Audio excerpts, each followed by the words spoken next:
इस विचार में आप भूखे रहते हैं, अगर इस विचार में आप रहते कि सोमवार के बदला में 8 दिन के बाद इस विचार से करेंगे कि लोग शिव का शिष्य हो जाए, तो आज जो ये उपस्थिति है, ये उपस्थिति ऐसा नहीं रहता, इससे बहुत बेहतर उपस्थिति बनता।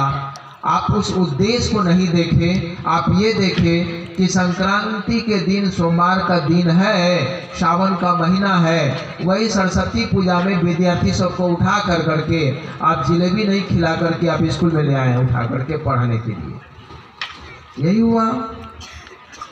आज हम रास्ते से आ रहे थे तो विराटनगर से जब चले टेम्पू में हम आए हैं तो रास्ता में हमने देखा उलोंद्रा के पास और बहुत जगह देखे जहाँ जहाँ खोला है वहाँ ट्रक सब लगा हुआ है, ट्रैक्टर लगा हुआ है और बहुत सारे कांवड़िया सब जो है खोला में स्नान करके लाल कपड़ा पहने हुआ, क्या स्त्री क्या पुरुष है ना, जो हाथ में कंगन भी अगर पहने हुआ है कोई तो वो भी स्नान कर करके बाबा को जाएगा जल चढ़ाने के लिए, न कि शिव चर्चा करेगा, न कि शिव चर्चा सुनेगा। आप भी ये खर्च किए इतना, कितना सुंदर बात हम लोग यहाँ लेकर के आए और आप उद्देश्य पर ध्यान नहीं दिए, विचार पर ध्यान नहीं दिए। एक विषय दिया गया था राम शरण जी को, शिव गुरु का कार्य शिव चर्चा या महादेव का कार्य एक दर्द है, एक एहसास है। ये दर्द 7 दिन भूखे रहने से नहीं होगा, इस दर्द में वो चीज घुसाना पड़ेगा जो हरिंद्रानंद चाहते हैं, जो साहब चाहते हैं, जो गुरु चाहते हैं। अभी आपने सुना ना, एक गुरु भाई बोल रहे थे कि जब साहब ने शिव को गुरु माना था तो उन्होंने 3 शर्त रखा था। आपने क्या शर्त रखा? 3 शर्त रखा था कि आप आसमान से उतरिएगा तो मैं आपको गुरु नहीं मानूंगा, जो फोटो में आप दिखाई पड़ते हैं वैसा अगर दिखाई पड़ेंगे तो मैं नहीं मानूंगा। आपने क्या शर्त रखा? सोमवार और मंगल और सावन के महीना पूजा के लिए किया जाता है, महादेव की पूजा की जाती है। हम खर्च करेंगे, 5 दिन भूखेंगे, लेकिन करेंगे वही जो मेरे गुरु ने कहा है। गुरु ने कहा है कि लोग शिव का शिष्य बनना चाहिए। बताइए तो इतना बड़ा पंडाल आप लगाए, इतना खर्च किए, 7 दिन भूखे रहे, प्यासे रहे, मेहनत किए, कई को घोषणा हुआ? जरा बताइए तो, कई को घोषणा हुआ? आप बताइए कि कितना घोषणा हुआ? यहाँ जितना भी है यहाँ पर सब बैठा हुआ, सब गुरु भाई ना गुरु भाई, मैं सबको पहचानता हूँ। तो नए लोग कितने हैं, बबिया बिरदा के लोग कितने हैं? तो क्या यह सोच पर आपको परिवर्तन, हमको परिवर्तन करना चाहिए। ऐसे विचार से हम लोगों को दूर रहना चाहिए। महादेव को या किसी भी मास्टर को इस बात से लेना देना नहीं है कि विद्यार्थी कर रहा, विद्यार्थी को दिया होमवर्क करने के लिए जाओ, ये होमवर्क करके आना। विद्यार्थी कह रहा है कि हम 4 दिन से भूखल छिए, 4 बजे भोर के उठ लिए, रात के खानों ने खा लिए। मास्टर पूछ रहा है तू होमवर्क करके लाया? विद्यार्थी बोला होमवर्क करके हम नहीं लाए। तो तेरा 4 दिन का भूखा रहना हो या कुछ करना हो या कितनों मेहनत किया हो, क्या मास्टर खुश होगा? आपका तो होमवर्क के लिए बैठा हुआ है। सीधा बात है, सीधा गणित है। ऐसे विचार से हम लोगों को दूर रहना चाहिए, ये अच्छी बात नहीं है। दूसरा, कितना पवित्र बात आप लेकर के आए शिव चर्चा में, कितना पवित्र बात लेकर के आए। क्या अन्य गुरु के पास जाएंगे तो वहां लिखा हुआ है, शास्त्र ये कहती है, उपनिषद का ये लाइन है कि मंत्र मूलम गुरु वाक्यम मोक्ष मूलम गुरु कृपा, ध्यान मूलम गुरु मूर्ति, पूजा मूलम गुरु पदम, मंत्र मूलम गुरु वाक्यम, मोक्ष मूलम गुरु कृपा। उपनिषद का ये लाइन कई हजार वर्षों से, सदियों से धरती पर आ रहा है कि हमको अगर जीवन से मुक्त होना है, इस महामाया के जंजाल से मुक्त होना है, तो गुरु की कृपा चाहिए। कृपा का मतलब क्या होता है? कृपा का मतलब होता है कि जो गुरु आपको बताएगा आपको करना पड़ेगा।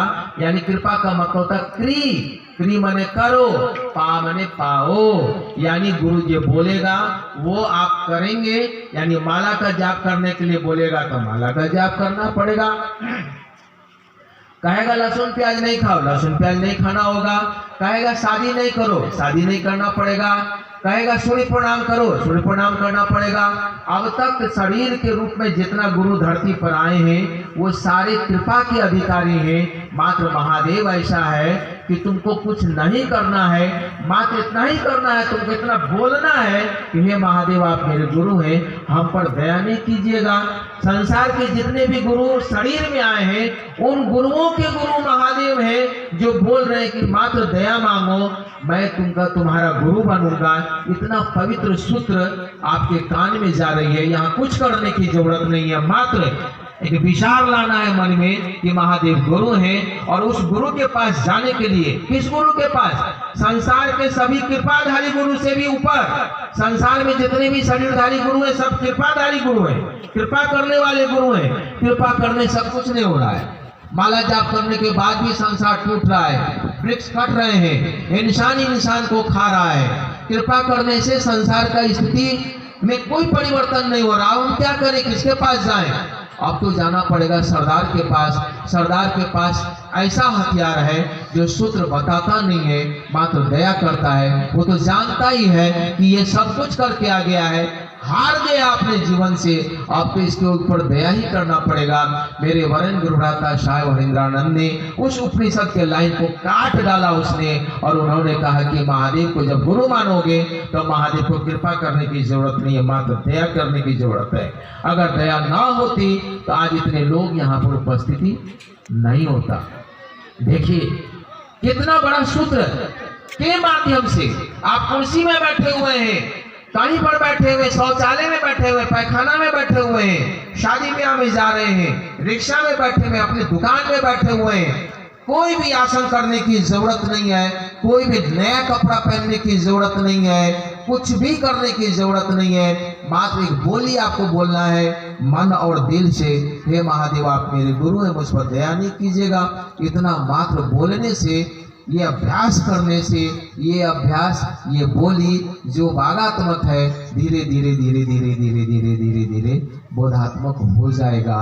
जब रत्नाकर ये बोला गया उसको, क्या करते हैं, उंगली माल को, ये रत्नाकर को ये बोला गया कि तो मरा मरा मरा मरा मरा मरा मरा मरा मरा मरा मरा मरा बोल। गुरु ने कहा उसको, तो मरा मरा मरा मरा मरा मरा मरा। अब हम जो मरा मरा मरा मरा मरा मरा बोल रहे हैं तो आप बोलिए, तो हमारे मुंह के भीतर में मरा राम दोनों है कि नहीं? मरा मरा मरा मरा मरा मरा मरा राम है कि नहीं है? तो आप दया मांग रहे हैं लगातार, अगर हे शिव आप मेरे गुरु हैं, मुझ पर दया कीजिए, मुझ पर दया कीजिए, मुझ पर दया कीजिए। करत करत अभ्यास से जरमती होत सुजान, रसरी आवत जात है सिर पर परत निशान। अगर आप लगातार बोल रहे हैं, अगर विचार आपका स्थिर है, अब हमको गुरु बनाना है तो महादेव को बनाना है, हमको कृपाशील गुरु के पास नहीं जाना है, हमको शिव को गुरु बनाना है। वो गुरु है तभी तो शिव चर्चा लगा है, तभी तो हर जगह शिव चर्चा हो रही है, तभी तो लोग शिव चर्चा का परिणाम है। हमको महादेव से दया मांगना है। करत करत अभ्यास से आप अभ्यास करना शुरू करेंगे, ये विचार बोधि में बदलेगा और आपके ऊपर गुरु की दया उतरेगी। गुरु की दया जब उतरती है तो शिष्य शिव के जैसा होने लगता है, और जैसे शिष्य शिव के जैसा होने लगेगा तो हमारा गुरु कौन है? तो शिव है। शिव का मतलब होता है कल्याण। हम और आप कितना कल्याण के लिए सोचते हैं? अभी पूरा सावन में आप गए थे जल चढ़ाने के लिए, हमने भी गए थे जल चढ़ाने के लिए, हमने भी तो नहीं गए थे। जाते हैं ओम भैया के लिए हम जल चढ़ाएंगे, ऐसा सोचे थे क्या? सुंदरी मठ जाते हैं ओम भैया के लिए या छगन भैया के लिए जल चढ़ाएंगे, ऐसा सोचे हैं क्या? आप जब ऐसा नहीं सोचे, अपने लिए जल चढ़ाने के लिए गए हैं, ये कल्याण थोड़ा हुआ। आइए शिव चर्चा में, जब शिव को गुरु मान करके दूसरे को जोड़िएगा महादेव से, लोगों को कहिएगा, आपका भी कल्याण होगा, उसका भी कल्याण होगा। इसका नाम है पूजा, इसका नाम है पूजा। एक ऐसा पूजा दिया हरिंद्रानंद ने जो करने के बाद आपको लगेगा कि इससे बड़ा पूजा संसार में हो ही नहीं सकता है। हम तो गए शिवालय में, जल चढ़ाए अपने बच्चों के लिए, जल चढ़ाए अपने पत्नी के लिए, जल चढ़ाए अपने जमीन के लिए, लेकिन इसके लिए जल चढ़ाए नहीं कि ओम भैया का स्वास्थ्य अच्छा रहे, ओम भैया का घर परिवार अच्छा रहे। इसके लिए तो आपने नहीं चढ़ाया।